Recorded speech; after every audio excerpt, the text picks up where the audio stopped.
Welcome, SciCommers, to our first 2024 Mentor Chat. Today, we're joined by Marc Abrahams, founder of the Ig Nobel Prize.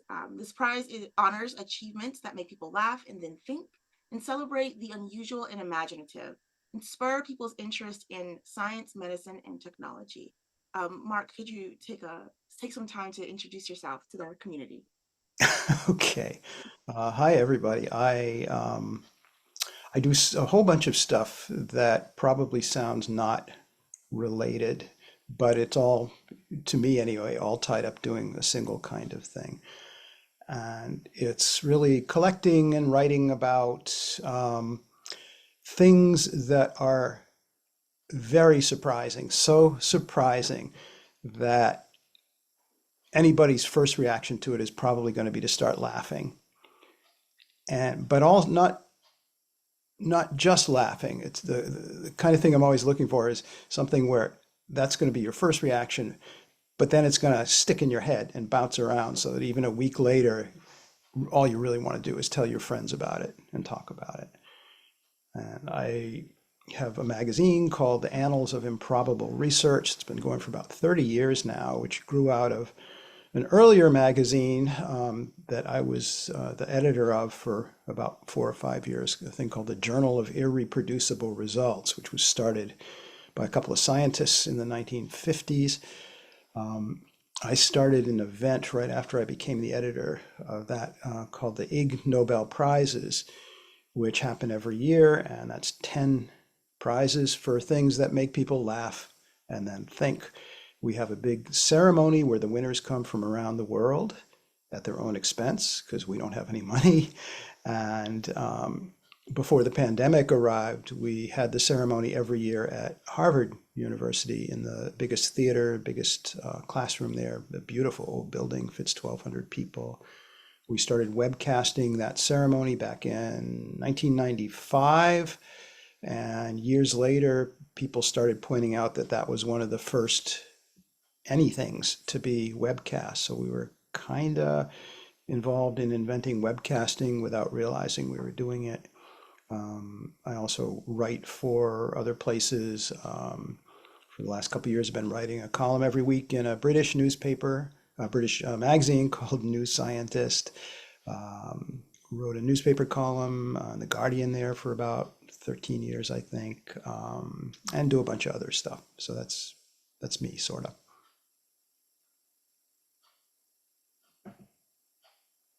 And if you have any questions, I will start because I have some questions. So, Marc, so how has the Ig Nobel Prize interacted with the scientific world? Like, has it brought any new perspective, sort of, to like the research world at large, or do you hope that it will? yeah, I can only give you my perspective, of Mhm. course, and what I've heard from a lot of people. I would also urge you, everybody else, if you want to, while we're talking, just go to our webpage and see the list of things that have won Ig Nobel Prizes, because that'll maybe give you all kinds of ideas about things. And that's at improbable.com, at improbable.com. And then on the upper left, you just click on the thing that says Ig Nobel winners. Um, it's really connecting almost everything else in the world, I think, and I hope. So there have been 10 of them a year. When we started it, the first few years especially, a lot of people, especially older scientists, were worried. They assumed that we must be out to attack scientists and attack science. And the reason that they had assumed that was, I know some of you are familiar with this, but some of you maybe not have had the chance to run across it. There used to be a thing started by a US senator called Proxmire, a thing called the Golden Fleece Awards. And Senator Proxmire would get up on TV, and this was back in the days when there weren't many TV networks. And if a senator got up and said something, it got a lot of attention, a lot more than now. And he would read off a list of things that got government grants that he thought were foolish and wasteful. And they were not at all careful in putting together that list. Some of them were just science studies that had titles that sounded goofy to somebody who hadn't been involved in that kind of science. And you're all well aware there are a lot of things in science that sound pretty insane if you don't happen to know anything about it. And once you know something about it, suddenly it's just words that may sound a little odd, but the thing itself can be very different than just a goofy sounding thing. And he ruined several careers. And there was, throughout, especially the American science community, there was a tremendous fear of what he had done and of anything in general that might turn out to be people in positions of power or influence who would do something that would ridicule and attack scientists. So we came along in 1991, started this Ig Nobel Prize ceremony, and I was really aware that there was going to be this problem. So one thing I did was that as soon as I became the editor of a science magazine, which happened almost by accident, I suddenly was meeting lots and lots of people, including an awful lot of scientists, and some of them were really very famous within their world. Almost no scientists are famous across the board, but within their own specialty, they're pretty big deals.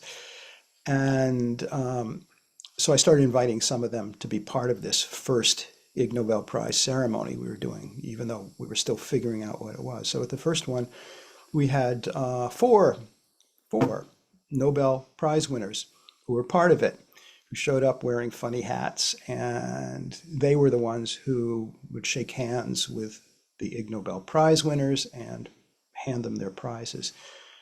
And a big part of, well, I had two main reasons for trying to involve them. And it was easy to involve them. I just invited them and they wanted to be part of it. And some of them, in fact, stayed part of it for decades, which was great.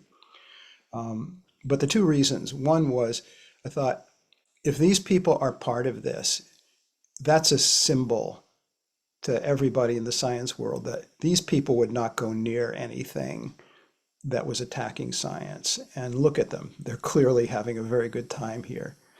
And indeed, that helped a lot in subsequent years in getting more people involved. And they also were inviting people for us and got tremendous amounts of publicity around the world, which was helpful.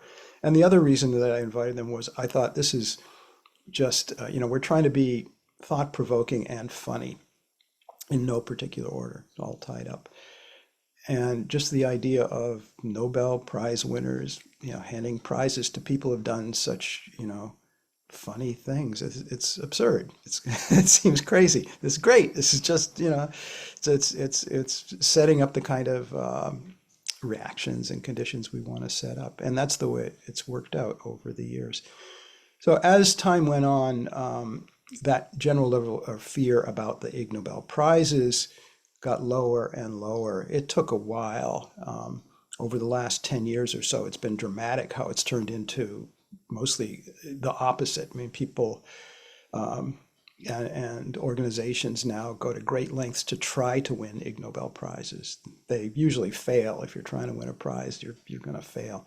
We get something like 10,000 new nominations every year of people wanting prizes or telling us about things they think should describe it. We do occasionally run into somebody who doesn't know anything about what we're doing and makes the assumption.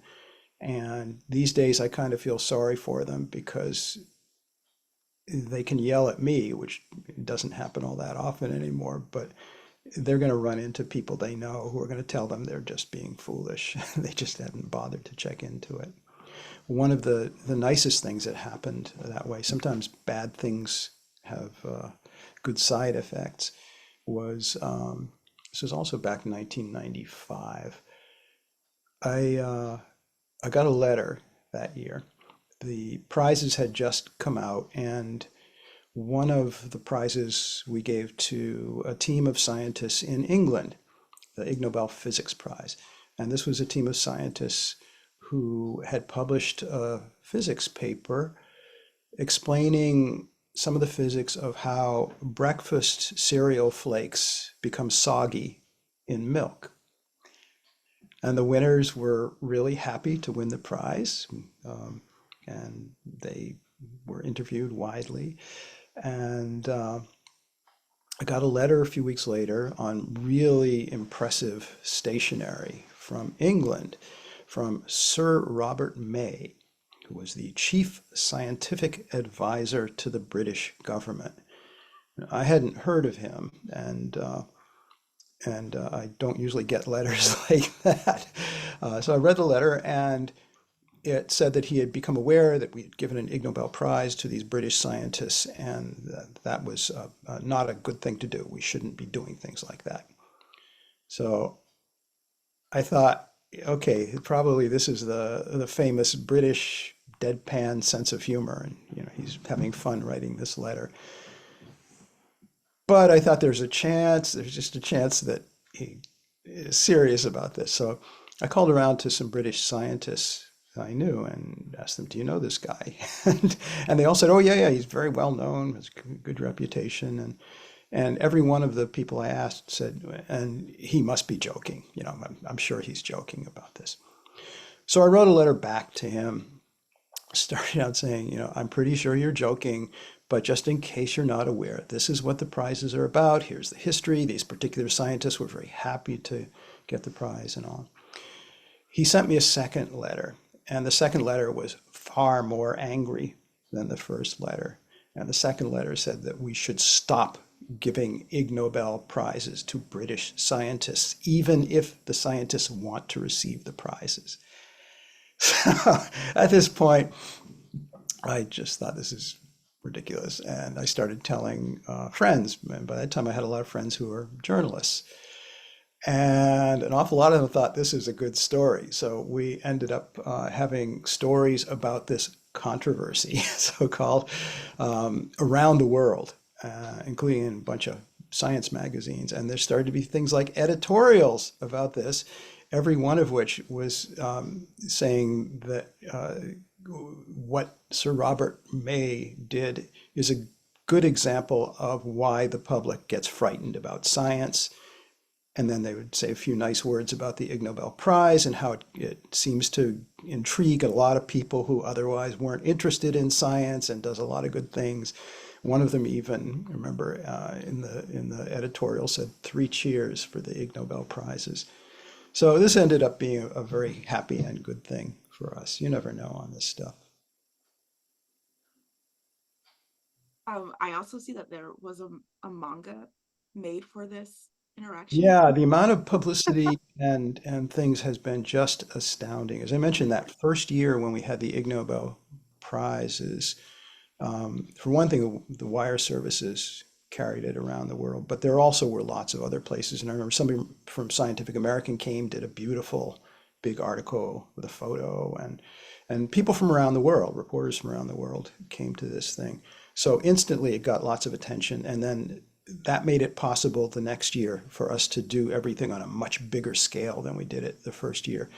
And the amount of press that this stuff gets just has grown and grown and grown. And in some countries, Japan especially, the UK, many of the European countries, and many other countries too, but Japan way up at the top of the list. This is gigantic news every year, every September when the prizes come out. At the ceremony, we'd always get several TV crews from Japan and elsewhere, and it's just kind of astounding to me how that's worked. What was the question you asked me, Tyler? I think I just wandered off in some other direction. Well, the question was if you knew uh, how and if the Ig Nobel Prizes have brought any new perspective to the scientific world. Yeah, there's a problem, if I can kind of get up on a soapbox and rant for a minute or two, that I think science has in the way it's covered and the way it's publicized, and especially the way it's taught in schools. And it's a problem that is probably a lot worse in this country than in almost any other country. And it started probably in the middle of the 20th century as this country suddenly had a lot of money and power, and a lot of that was being poured into the science world in a way that had never happened. And scientists became famous and became heroic figures, at least to many people.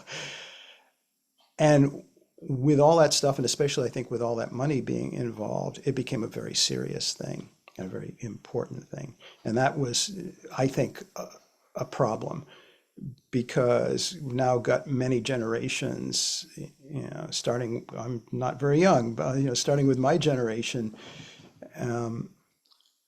everything we're taught in school is really aimed, it seems, at making sure we understand science is very important. And if you all see lots of press releases, and a surprising number of them seem to be essentially trying to say, before they say anything else, what we're telling you in this press release, it's important. And a lot of the news that I see anyway in a lot of places about science, that seems to be the main message that they're trying to get across. This is important. And, who wants to be told this is important, pay attention? And also, who's going to get interested? And beyond that, a couple months ago, I got invited to, well, I did, got invited a few months before that to do a talk about science communication at the Austrian Academy of Sciences, which was fun and was a good chance for me to think about this stuff in a little more detail. So I was wondering about this important stuff and just how big a problem does that cause. And I went on to Google Scholar, which is a tool I expect you all are fairly familiar with. And I looked up in the past year how many science publications included the word important. And it was something, I don't remember the exact number, but it was something like 200,000. So this is, 200,000 or more things that claim to be important. Maybe they all are, to small parts of the world or big parts of the world. I don't know, but that's an awful lot of things for people in general to try to take in all at once, to become aware of 200,000 new important things this year. And most of those scientific papers are like most scientific papers. It's hard to understand what they're talking about if you're not in that world because they're using words in a different way than anybody outside their specialty.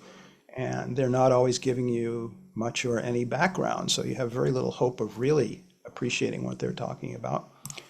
And that's in addition to the question of how many of these things really are important. Some of them certainly aren't. Every scientist is very aware that there are an awful lot of papers out there that some people anyway, do just because you get more papers on your record and that helps you get promoted or whatever, or helps your ego or whatever else it does. And, it's science, so most stuff that happens, nobody really can say for sure immediately how important this is or will be, or somebody might realize 100 years from now will be important. So what we've been doing down deep, what I hope a main thing we've been doing is trying to be extremely unfair and devious and tricky in every way we can come up with to try to get people to become curious about things they would otherwise avoid. And for an awful lot of people, anything that seems to have science involved with it, that's something that they immediately decide that's not for me. So we're trying to find something in these things. And here I'm talking also about anything I write in any of my columns, in the magazine, everywhere else, is I'm always trying to find at least one thing about it, a big thing, or even the tiniest little detail that's buried away near the bottom that's so surprising to almost anybody, it's going to make you stop for a minute and just try to look at that and wonder. Because if somebody does stop even for a moment, now they've stopped for a moment, now they're paying attention. They weren't going to pay attention before. And if they pay attention and they see a second thing on their own there, hey, now they might read the thing for real. And they might even become intrigued enough that for the rest of their life, whenever they see something on this topic, they'll stop for an instant and look at it rather than avoid it. So that's an awful, if you have to boil down what I think I'm doing, what I hope I'm doing, that's what I'm trying to do, is find things, find elements, big, small, whatever, that are so completely surprising and intriguing that somebody's going to stop and pay attention to them. And for me, it's trying to pick out the stuff that's so very surprising that it has this side effect. It makes people laugh. So I don't much get into the business of telling jokes or anything. I'm just trying to describe stuff that's there so very clearly that if there's something really surprising and funny about it, I've described it clearly enough in a few words that that's how it's going to hit people. Okay? And over the time I've been doing this, the science world has changed quite a bit. I mean, this is still by no means not the main thing people do, but it used to be something that was really avoided, and people in science were punished for describing things that way. It still happens an awful lot that, you probably all have run into this, that scientists, especially younger scientists, get punished by older scientists if they try to talk to an ordinary person in plain language so somebody might understand it. That used to be the worst thing you could do in a way as a scientist. And in some places it still is. And I think that's horrible. I really think that's horrible. But it's changing for the better. It's really changing for the better.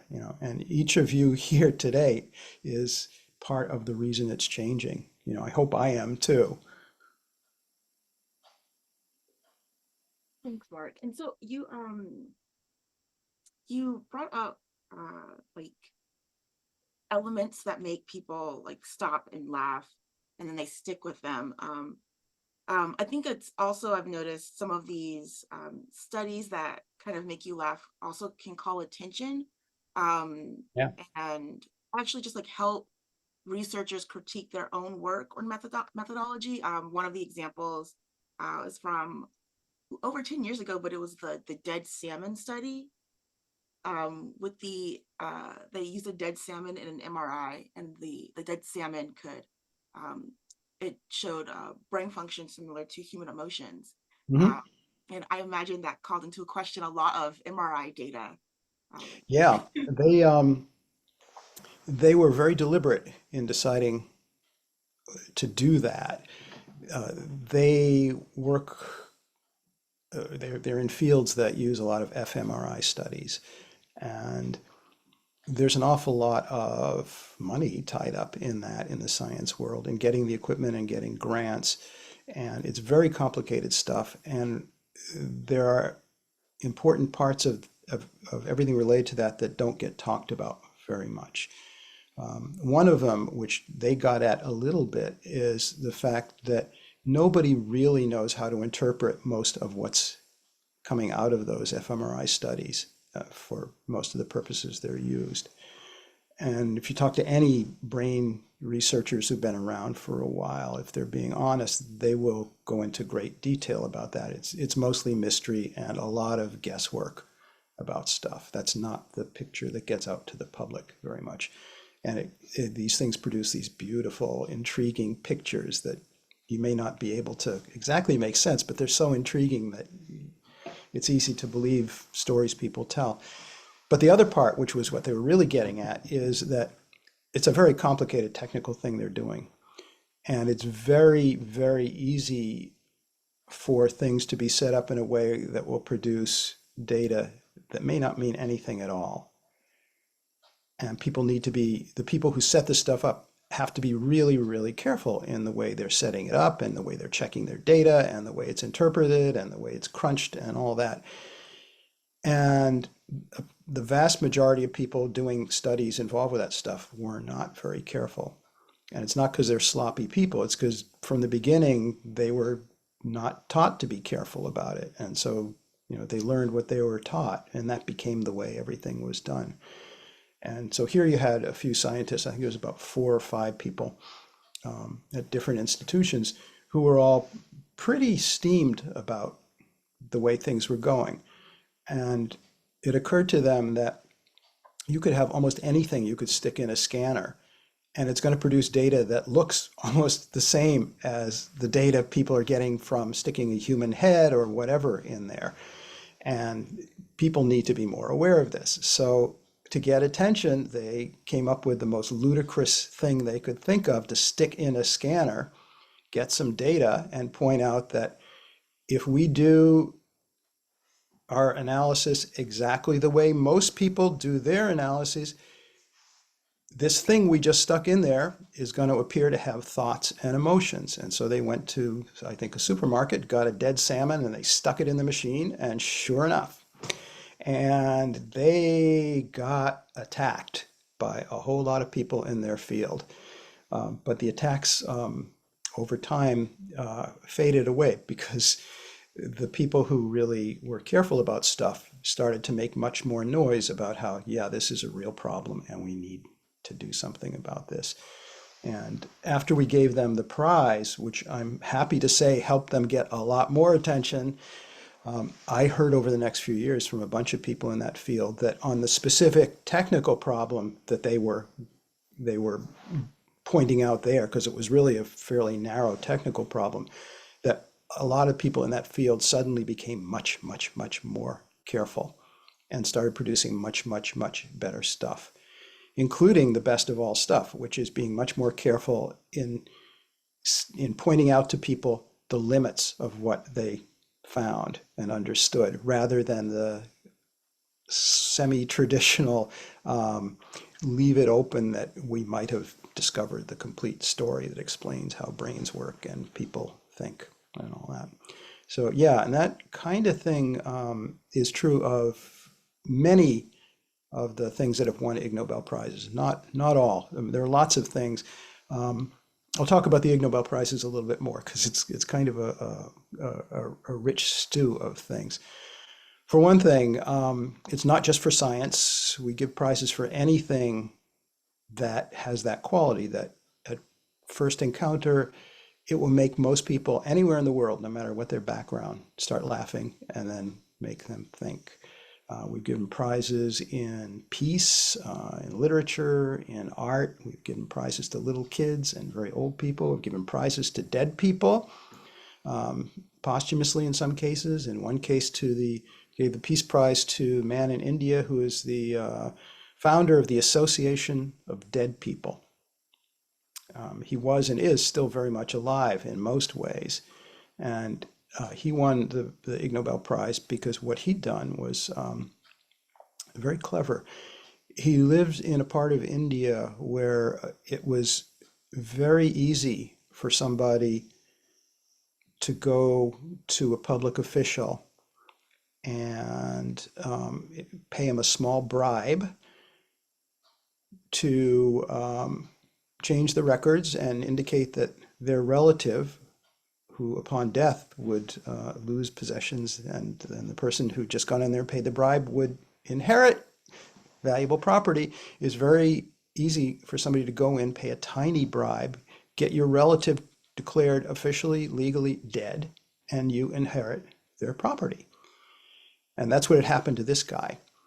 And he didn't know what to do for a while. And after a number of years asking around, he discovered huge numbers of people had this happen every year. In his part of India, his province alone, he said there were something like 10,000 people, living dead people, this had happened to. So he started to organize them, and he decided that shame can be a fairly powerful thing.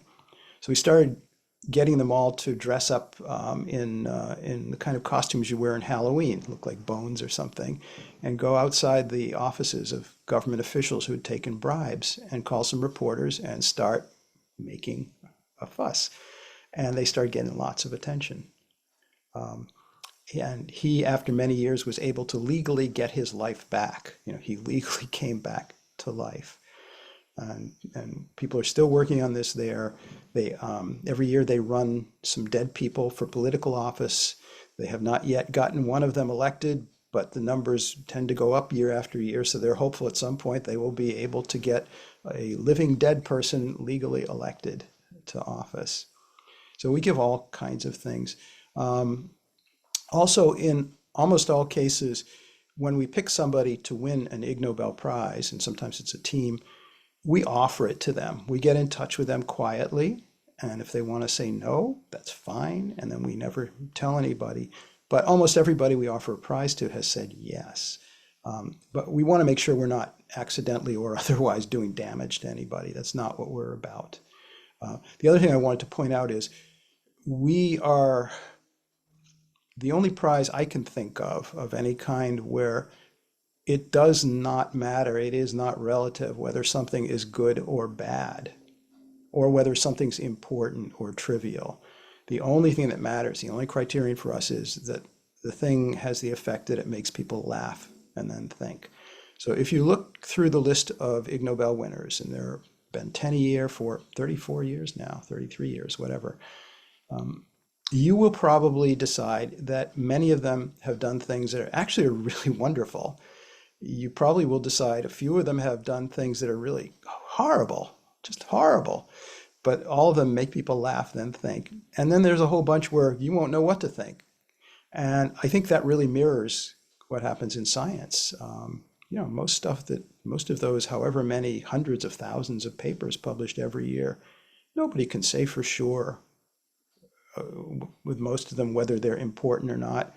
Most of them, they're not even very sure whether what's in there is correct or not. That's science. It's always, pray to somebody else coming along, trying it again and seeing there's a different way to understand this, or it was just happenstance that you got those numbers, or there was some mistake or whatever. So we're not trying at all to judge by giving them the prize whether what they did is perfect or terrible or good or bad. All we're trying to judge is, damn, this thing is so interesting, it makes people laugh and then think. Thank you. And Ben, you have a question.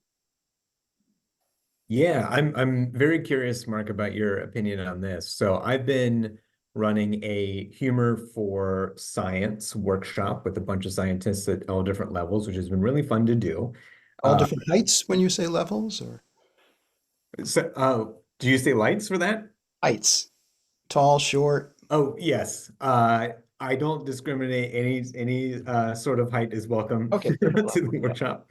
Um, So I started doing that workshop because I felt like it was a great way for scientists to have a bit of fun and also a useful tactic to connect with others. I'm sure like you've probably done it too. Um, More recently, I've been thinking like this actually might be one novel way to increase the level of public trust in science, since that has taken a hit during the pandemic. So I'm curious, like, what's your perspective on the public's opinion and trust in science, like throughout the years, and if you felt that IG has done anything to improve, and if it's changed through time too. Yeah. Well, I'm have a strong self-interest in that. Um, I think it's helped some. I have been told by an awful lot of people in an awful lot of parts of the world that it's done a lot of good that way. I hope so. We're trying and been trying to, as much as possible, cooperate with people who want to use it in various ways to do that. In doing stuff that's funny in public, there are a few things to be aware of that not everybody has much background in science, and a lot of people come out of their school years, whatever those were, kind of scared of science and thinking it's something that they can't understand because they don't happen to be a super genius. And I think often that's because they had some teachers in junior high or high school who were really scared of science, and that's what got taught to a lot of the kids, and that sticks with you. Um, so yeah,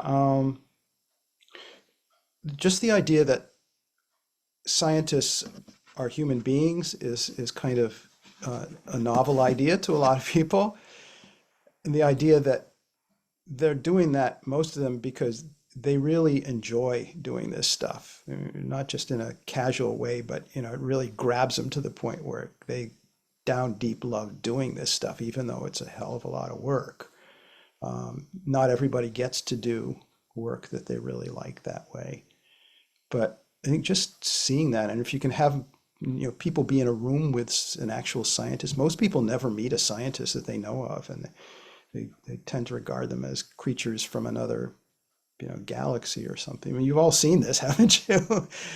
And the more mixing, the better. And I think it's really good for scientists because so few, here I'm just passing on what I've heard over and over and over again, but I've heard a lot of it because I got curious and I asked. And so an awful lot of people who are professional scientists and starting when they're in college, they really don't get much encouragement or even chance that they're aware of to talk to people outside that narrow world about what they're doing. And let me tell you about a workshop we did a couple years ago that was really kind of startling to me. I get asked to do a lot of talks, and I like doing them, and I often do them with a bunch of people who've done Ig Nobel Prizes, and we get the audience involved. Once in a great while, whoever's funding the thing will say, well, we want a workshop. And I'm always a little puzzled at that, but because they never know what they want the workshop to be about or for or anything, but they want a workshop. All right, so it's a good chance to try things. This was at University of Manchester in England about 6 or 7 years ago. So all right, they wanted a workshop, and they wanted it for a group of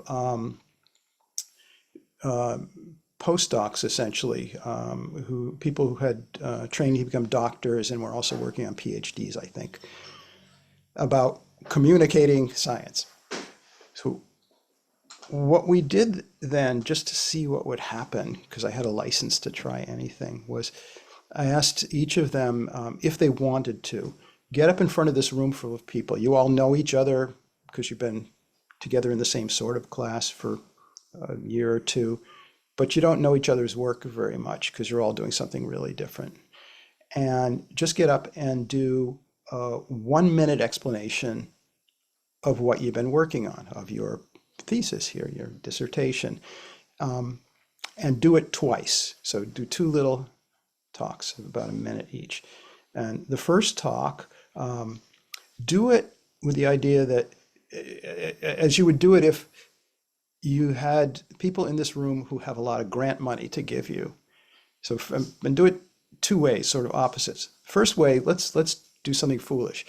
Describe what you've been working on for the past year in a way that makes it sound completely unimportant. So nobody's going to give you a penny. That should be kind of fun. That should be easy. And then describe it the opposite way. Describe it so it's so clear to everybody you're talking to here that they want to throw grant money at you because you're going to make the world a lot better. And the first person got up and did this, described it, whatever it was he'd been doing, in a way that makes it sound just worthless. And then he described it a second time to make it sound completely valuable. Those 2 descriptions he gave, they were identical. Same words, same emotion, same everything. And he did not realize it. And everybody else in the room started to sink in. You could see from their faces, they didn't realize any of them had been doing it that way.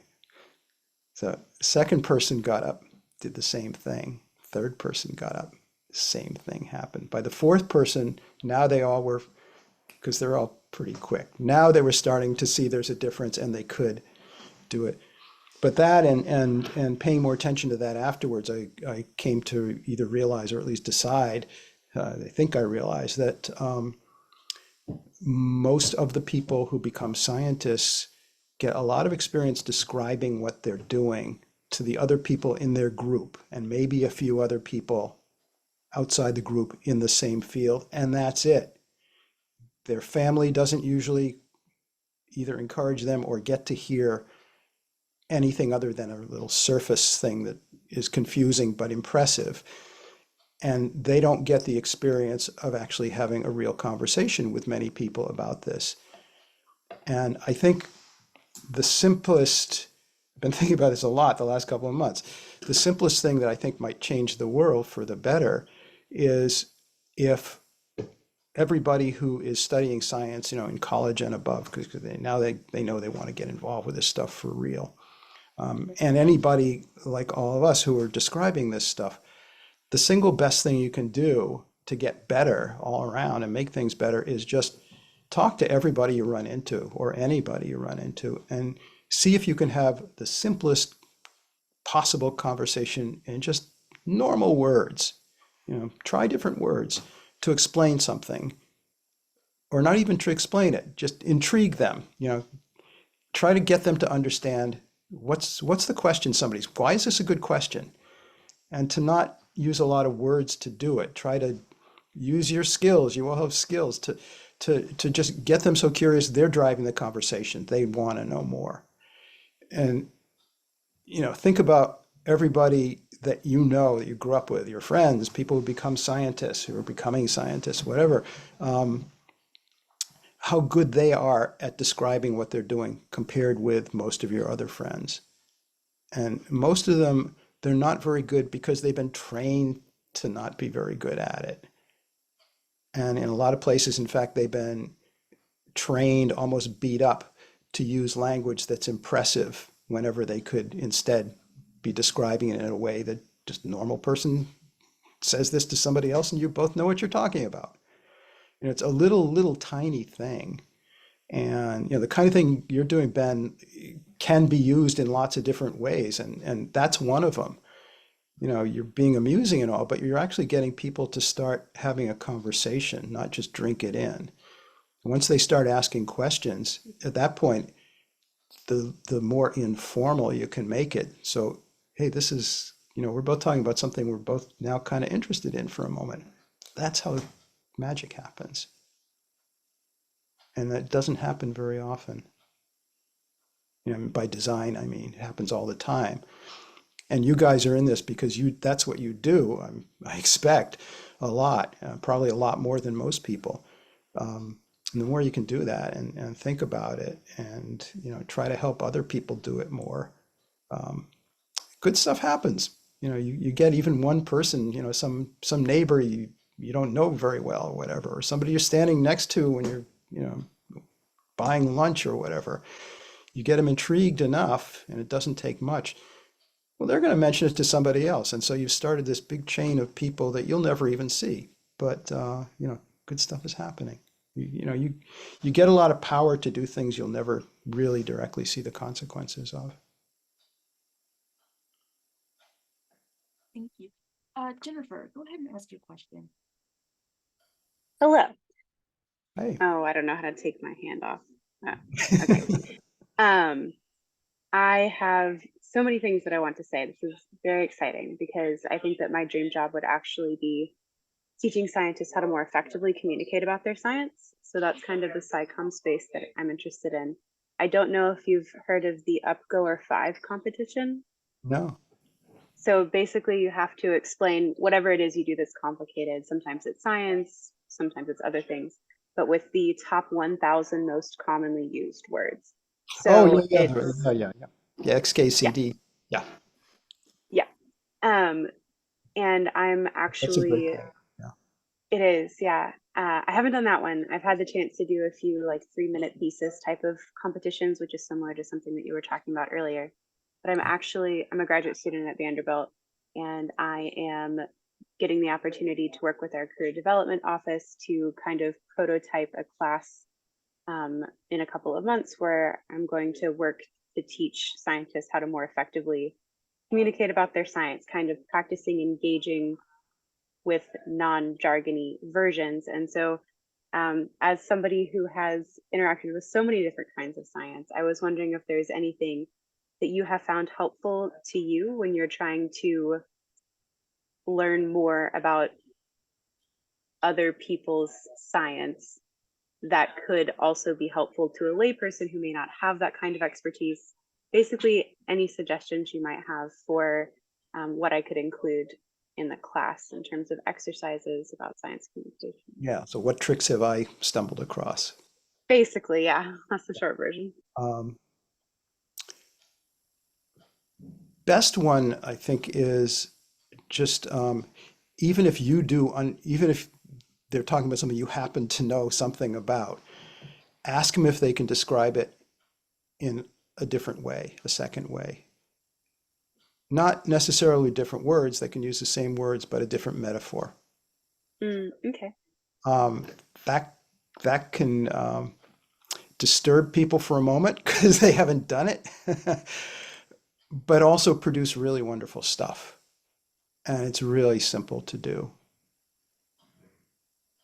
And Thanks. when That's a good do suggestion. so when people do come up with a new way, and for most people, especially if they're scientists, they've got something on the ball. They're used to to to thinking quickly. Um, People usually get so proud of themselves when they've come up with a new way, and they deserve to feel proud of themselves. So that's the main thing I can think of. Okay, that sounds good. Thank you. Yeah.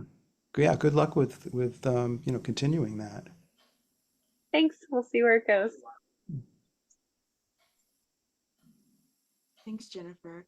And there was a question in our chat. Um, and so Katie said that they love the idea of making scientists more accessible to the general public. So how can we help make this happen more on a small or large scale?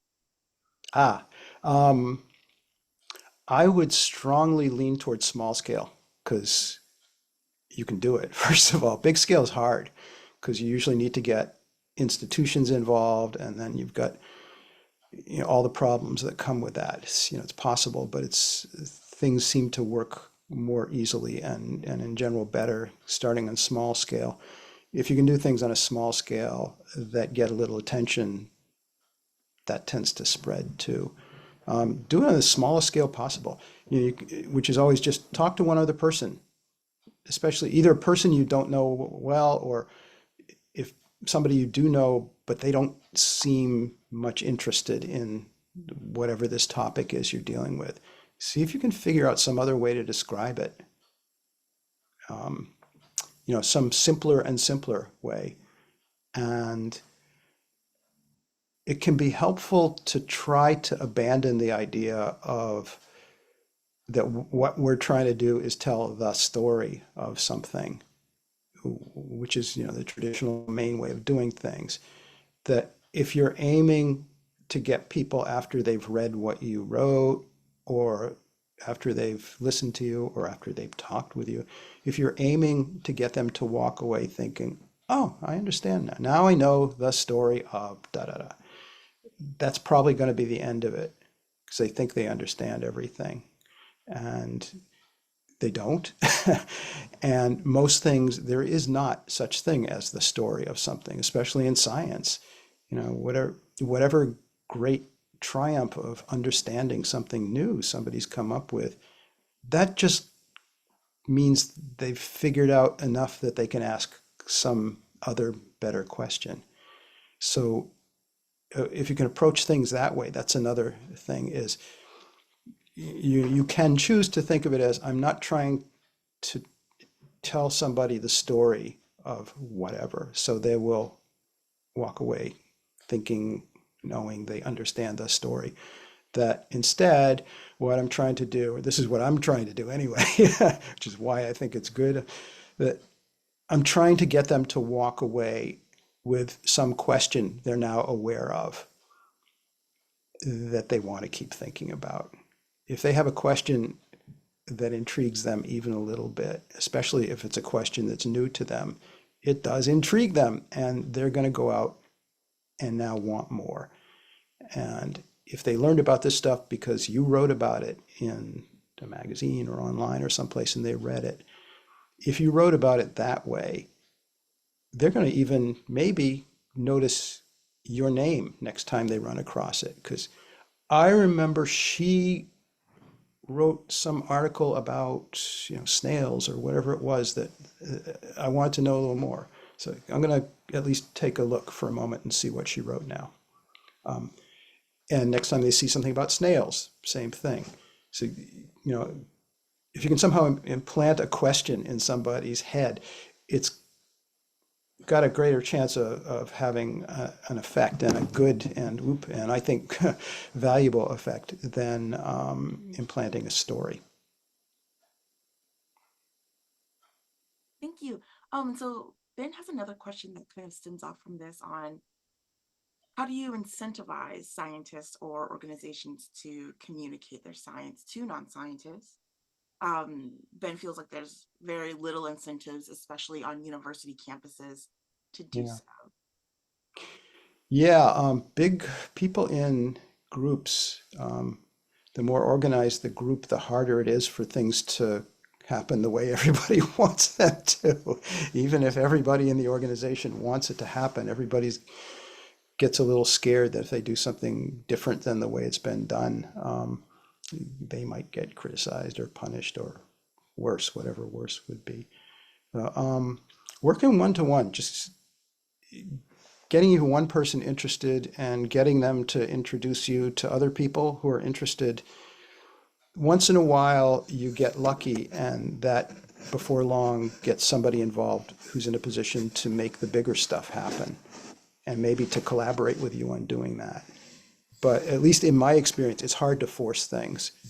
It's much easier to try to intrigue people. In a way, the smaller thing, subject, whatever, the better. It's easier to intrigue them, and it's easier to grasp. You know, you may find in your experience that from moment to moment throughout the day, you get distracted by small things more than by big things. And so, you know, if that's a fact for most people, use it. Just find little things about whatever you want to get them interested in. Intrigue them in one little tiny thing. And, you know, play fisherman, you know, get the hook in them, then reel them in a little bit and have a conversation. Conversation is the most magical and powerful thing, I think. Once you can get somebody to the point where you're actually talking with each other, and if you're trying as much as possible to be doing the listening rather than the talking at them, good stuff can happen. And can you say more about what you mean by the story? Um, and do you think of this as different from telling just a story about the research? Yeah. Um, let's pick something almost at random, you know, the moon, say, you know. Why does the moon look big sometimes and small sometimes? You can give somebody an explanation if they haven't looked into it before. You can give them an explanation that will make them feel that, oh, now I understand why the moon looks bigger sometimes and smaller sometimes.